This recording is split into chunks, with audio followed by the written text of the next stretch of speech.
Yes, students. So now we will discuss our part B, lecture 1, part B of this chapter, chapter number 30, from hunting, gathering to growing food. So let's start. Yes, finding out about fire. Yes, students. So find the Kurnool caves on map 2, page number 30. So student हमने पीछे देखा था, अपने पिछले वाली video में हमने वहाँ पे कुरनूल केव देखी थी. तो आप ये मैप ने जो सेकंड दिया हुआ है हमें पेज नंबर 13 पर, आप वहाँ पर कुरनूल केव्स जो है उसको देखिए. So traces of ash have been found there here, and this suggests that people were familiar with this with the use of fire, and fire could have been used for many things. Actually students, जो यहाँ पर ये कुनोल केव को आप देख रहे हैं, तो यहाँ पर ना क्या था, ऐश. ऐश मतलब क्या होती है, राख. तो राख के ना यहाँ पे अवशेष मिले हैं. तो अगर राख के अवशेष मिलने का मतलब क्या हुआ, अगर यहाँ पर ऐश मिली है तो इसका मतलब है कि उस टाइम पर वहाँ का जो जब अर्लीस्ट वीमेन अर्लीस्ट जो पीपल था, आरंभिक जो लोग थे, वो आग जलाना उस टाइम पर सीख गए थे. इसका मतलब यही निकला. अगर हमें ऐश के वहां पर क्या मिल रहे हैं, अवशेष मिल रहे हैं कि उस टाइम पर लोग जो है वो आग जलाना सीख चुके थे. And fire could have been used for many things, as a source of light, to roast meat and any away animals. तो और जो ये जो फायर थी इसका यूज कई कई कार्यों के लिए किया गया होगा, जैसे कि लाइटनिंग के लिए, अच्छा मीट को रोस्ट करने के लिए, और जो खतरनाक जानवर हैं उनको दूर करने के लिए, उन्हें भगाने के लिए इस आग का यूज किया जाता होगा. So next is names and dates. Yes, so archaeologists have given lengthy names for the time that we are studying. Actually हम जिस पीरियड के बारे में पढ़ रहे हैं, तो आर्कियोलॉजिस्ट जो हैं उन्होंने उनके बड़े बड़े नाम रखे हैं. They call the earliest period the yes Paleolithic. yes student, this is जो उन्होंने इस अर्लीस्ट पीरियड को कहते हैं वो क्या कहते हैं, Paleolithic. And this comes from two Greek word. दो ग्रीक वर्ड से ये निकला है. एक तो paleo meaning old, okay, and lithos meaning stone. So the name point to the important of find the stone tools. तो अब यहाँ पर जो है इसके तो इसका मतलब ये कि ये जो नाम है ये उस साइट से प्राप्त जो स्टोन के क्या है, स्टोन के जो टूल्स हैं, औजार हैं, उनके इम्पोर्टेंस को बताता है. and the Paleolithic period extended from 2 million years ago to about 12,000 years ago. ये आप पीरियड जो है ये देखिए, आप पीरियड याद रखिए कि जो यहाँ पर जो आपका ये पैलियोलिथिक पीरियड है ये कितने 2 मिलियन ईयर्स एगो मतलब 20 लाख साल पहले से लेकर 12,000 साल पहले के दौरान ये पीरियड माना जाता है. कब से कब तक, 2 मिलियन ईयर्स मतलब 20 लाख साल पहले से लेकर 12,000 साल तक के दौरान का बताया जाता है. This long stretch of the time is divided into, और ये जो इतना बड़ा ये टाइम पीरियड हमारे पास है, इसको भी आगे जो है क्या किया गया है, डिवाइड किया गया है 3 भागों में. और वो 3 भाग कौन से हैं, lower middle and upper Palaeolithic. And this long span of time covers 99% of human history. और ये जो अभी इतना लंबा टाइम पीरियड है, तो इसमें जो मानव इतिहास है उसकी नियर अबाउट 99% जो स्टोरी है वो इसी पीरियड के दौरान घटित हुई. So the period when we find environment changes, okay, मतलब कि जिस पीरियड में हमें एनवायरमेंट चेंजेस मिलते हैं, बिगिनिंग वो कब से शुरू हुई, बिगिनिंग अबाउट ऐसा माना जाता है, beginning about 12,000 years ago till 10,000 years ago is called the Mesolithic, Mesolithic middle stone. Okay तो जिसमें ये एनवायरमेंट चेंजेस के बारे में जो पीरियड बताता है वो 12,000 साल पहले से 10,000 साल पहले के का ये पीरियड जो है तक का माना गया है। और इस पीरियड को क्या बोलते हैं, इस पीरियड को मेसोलिथिक यानी मिडल स्टोन मेसोलिथिक कहा जाता है। And stone tools found during this period are generally tiny, के जनरली टाइनी। इस पीरियड के दौरान जो स्टोन टूल्स मिलते हैं वो आमतौर पर कौन क्या होते हैं, बड़े छोटे होते थे, ठीक है, टाइनी होते थे एंड इसीलिए इनको क्या बोलते थे, एंड आर कॉल्ड माइक्रोलिथिक्स, ठीक है, इसलिए इनको माइक्रोलिथिक्स बोला जाता था। माइक्रो मीन स्मॉल, छोटे, ठीक है, तो टाइनी जो है यहाँ पर स्टोन टूल्स पाए जाते हैं। So microliths were probably struck on the handles of bone or wood to make tools such as saw and sickles. So अब यहाँ पर क्या है कि इन औजारों से हड्डियों या लकड़ियों के मुट्ठे लगे हुई हंसियाँ जो होती हैं, यानी कि सौ मीन्स हंसी होती है ना, हंसियों से और आरी से, सोज एंड सिकल्स, ठीक है, आरी सो मैंने आरी और सिकल हंसी, हंसी से जो है वो आपको इस तरह के ये मिलते हैं। और at the same time older varieties of tools continue to be in use. साथ ही साथ आपको जो है क्या मिल रहा है, आपको इस साइड से मतलब कि साथ ही साथ इस साइड वाले मतलब औजार भी इस दौरान बनाए जाते हैं। Eight the same time older varieties of tools, पुरानी वैरायटी वाले ना, पुरानी वैरायटी के जो टूल्स हैं वो भी यहाँ पर आपको इस दौरान बनाए जाते रहे होंगे। So the next is from about 10,000 years ago, ठीक है, ये 10,000 years ago is known as the Neolithic, new जिसको कहते हैं नियोलिथिक, इसको के नाम से जाना जाता है पीरियड, 10,000 साल पहले का नेक्स्ट स्टेज जो है। And what do you think the term Neolithic means, आप नियोलिथिक जो पीरियड है इससे आप क्या मतलब है आपका। So we have also mention the name of some places, you will find the names of many more places in later chapter. Very often we use present day names of the places where people lived in the past because we do not know what they call them. हमने कुछ ऐसे places के नाम दिए हैं और अगले chapter में ऐसे अनेक ऐसे नाम मिलेंगे और अक्सर इन पुराने स्थानों के लिए उन नामों का यूज़ करते हैं जो आज प्रचलित हैं, क्योंकि हमें पता नहीं है कि उस पीरियड में इनके क्या नाम रहे होंगे। Yes, next is a changing environment, बदलता environment, a changing environment. Around 12,000 years ago, there are major changes in climate of the world with a shift to relatively warm conditions. So अब क्या है कि नियर अबाउट 12,000 years ago जो दुनिया की जो climate है उसमें बड़े बदलाव आए और जो गर्मी है वो बढ़ने लगी। Okay and in many areas this led to development of grassland. अब इससे क्या हुआ, इसके परिणाम से कई एरियाज में ग्रास जो है, ग्रास वाले जो मैदान है वो वहां पर बनने लगे, ग्रासलैंड ग्रासलैंड डेवलप होने लगी। And this in turn led to increase the number of deer, antelope, goat, sheep and cattle, that is animal that survived on grass. So जब ये ग्रासलैंड जो है ये डेवलप होने लगी, इससे जो हिरन है, बारहसिंगा, भेड़, बकरी, गाय, ये ऐसे जो एनिमल हैं उनकी संख्या भी बढ़ी जो घास खाकर जिंदा रह सकते थे।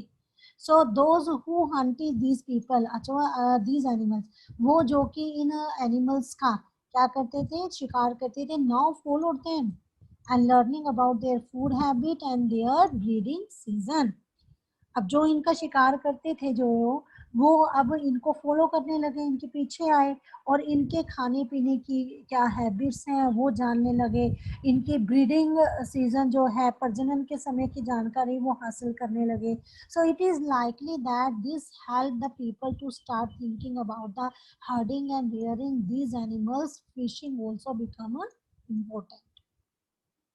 सो अब हो सकता है कि तब लोग उन इन जानवरों को पकड़कर अपनी ज़रूरत के अनुसार पालने की बात भी सोचने लगे हों, और साथ ही साथ इस पीरियड में जो फिश है वो भी फूड का एक इम्पोर्टेंट सोर्स बन गई. नेक्स्ट इज द बिगनिंग वो फार्मिंग एंड हर्डिंग. अब हम देखते हैं कि कैसे जो है खेती और हर्डिंग यानी पशुपालन की शुरुआत हुई. So this was also a time when several grain bearing grasses including wheat, barley and rice grew naturally in different part of the subcontinent. अब इसी दौरान जो सब कंटिनेंट के अलग अलग एरियाज में डिफरेंट डिफरेंट पार्ट्स में गेहूं, जौ और धान जैसे जो अनाज हैं, जो नेचुरली अनाज हैं, वो नेचुरल रूप से उगने लगे थे. And women and children probably collected these grain as food and learned where they grew and when they ripened. तो अब जो शायद उस टाइम पर जो महिलाएं थी, वीमेन और जो चिल्ड्रन थे, वो इन अनाजों को भोजन के लिए बटोरना उन्होंने शुरू कर दिया होगा. साथ ही साथ वो ये भी सीखने लगे होंगे कि ये जो क्रॉपिंग है, ये जो अनाज है, कहाँ उगते थे और कब पककर तैयार होते थे. Okay, so this may have led them to think about the growing plants on their own. In this way, people become farmer. So ऐसा करते करते लोगों ने इन अनाजों को खुद ही पैदा करना शुरू कर लिया होगा, और इसीलिए धीरे धीरे वो क्या बन गए होंगे, फार्मर्स बन गए होंगे. So people could also attract and then tame animals by leaving food for them near their shelter. अब इसके बाद क्या हुआ, अब क्या हुआ कि लोगों ने ना अब अपने घरों के आसपास चारा रखकर जानवरों को आकर्षित कर उन्हें पालतू बनाया होगा.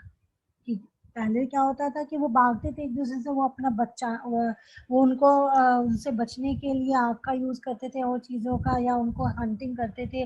लेकिन अब उनके माइंड में आया कि हम उनको पालना शुरू करें. पालने के लिए शायद उन्होंने उनके लिए चारा रखा हो, चारा रख के उनको अपनी तरफ आकर्षित करा होगा और उनको पालतू बनाया होगा. So the first animal to be tamed, जो पहला एनिमल उन्होंने पालतू बनाया होगा, जो टेम्ड मतलब जो पालतू बना के रखना, तो tamed was wild ancestor of the dog. ठीक है, जो पहला एनिमल की बात कर रहा है जो किया होगा, वो सबसे पहला जिस जंगली जानवर को पालतू बनाया गया वो कुत्ते का, जो डॉग होते हैं उसका जंगली पूर्वज था.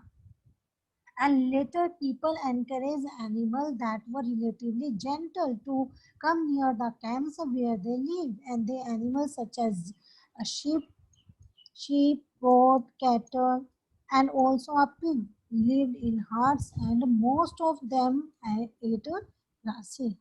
सो अब क्या है, धीरे धीरे लोग जो हैं वो भेड़, बकरी, गाय, सुअर जैसे जो जानवर हैं उनको भी अपने घरों के नज़दीक आने के लिए उत्साहित करने लगे. सो ऐसे जानवर जो है वो झुंड में रहते थे और ज़्यादातर घास खाते थे ऐसे जानवर. ठीक है, so often people protected these animal from attacked by other wild animals and this is how they become harder. तो अक्सर लोग जो हैं वो जितने दूसरे जो जंगली जानवर होते थे उनके आक्रमण से, उनके अटैक से इनकी रक्षा किया करते थे, और इस तरह धीरे धीरे वो पशुपालक यानी हर्डर जो हैं वो बन गए होंगे. कैसे वो हर्डर बन गए होंगे.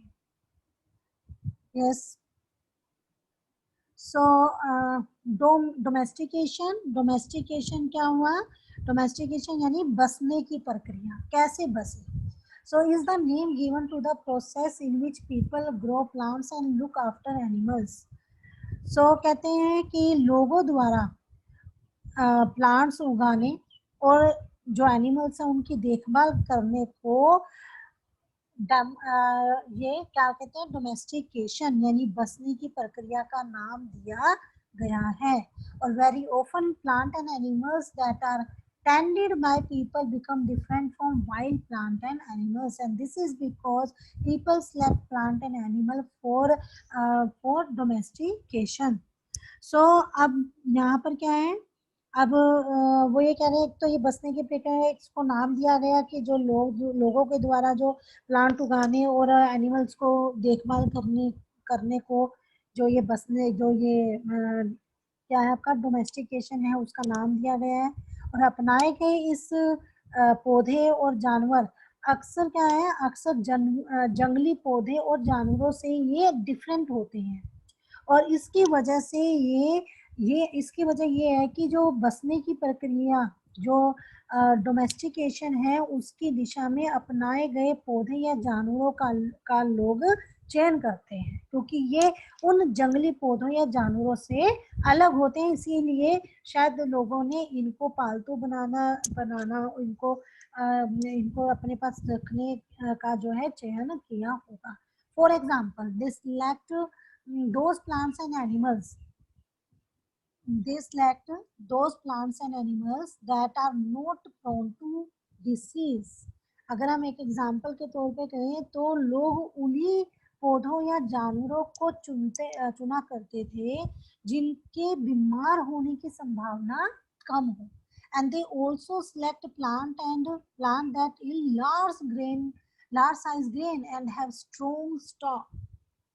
कहते एक तो बीमार होने की संभावना कम हो, और यही नहीं, लोग उन्हीं पौधों को चुनते हैं जिनसे बड़े दाने वाले अनाज पैदा होते हैं, साथ ही जिनकी मजबूत डंठलें अनाज के पके हुए दानों के भार को संभाल सकें.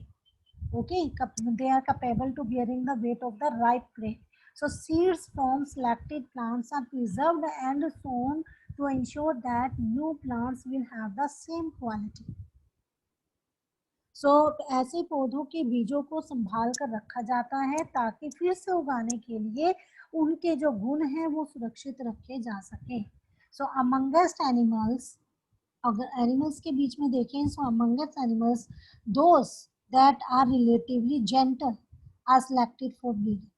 ठीक है, यानी उन्हीं जानवरों को आगे ब्रीडिंग के लिए, प्रजनन के लिए चुना जाता था जो आमतौर पर जेंटल होते थे, यानी हिंसक नहीं होते थे. As a result gradually domesticated animals and plants become different from wild animals and plants.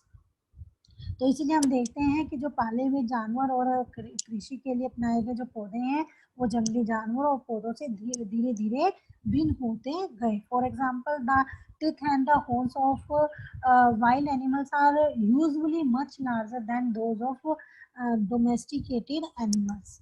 अब अगर आप यूजुअली देखें तो जो ये होते हैं ना हमारे जो मिसाल के तौर पे देखें तो जो जंगली जानवरों की कंपैरेटिवली जो पालतू जानवर होते हैं उनके दांत और सींग छोटे होते हैं.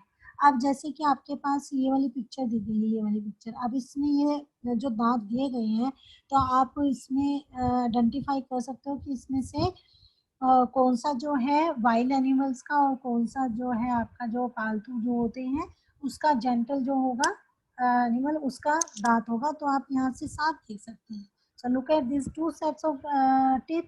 Which do you think belong to a wild pig and which to a domesticated one? So domestication was a gradual process.